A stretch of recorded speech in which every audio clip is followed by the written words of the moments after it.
So hello नमस्ते साथीहरु, after 3 days म चाहिँ ब्लग लिएर आएको छु। आज चाहिँ कोपी काटेको अन्त सब्जी हल्का फुल्का मिठो खानको लागि हैन साथीहरु।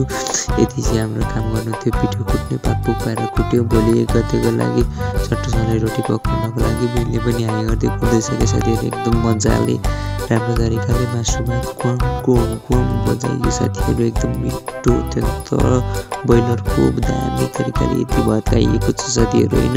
राम्रो बनाउनको लागि अब नयाँ कटेर यो चुलाहरु भत्काउनु पर्ने।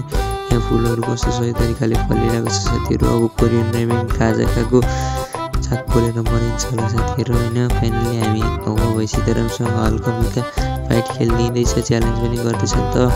अब यो गोलो गोलो रोटी खाइयो मजाले सेलरोटी खानुपर्छ साथीहरु। सबैजनासँग मिलेर बाँडीचुँडी 1 गते मनाउनु होला। Happy new year. म पनि रोटी खाएर मनाउँदैछु। Happy new year. Don't forget to like, comment, share, subscribe guys.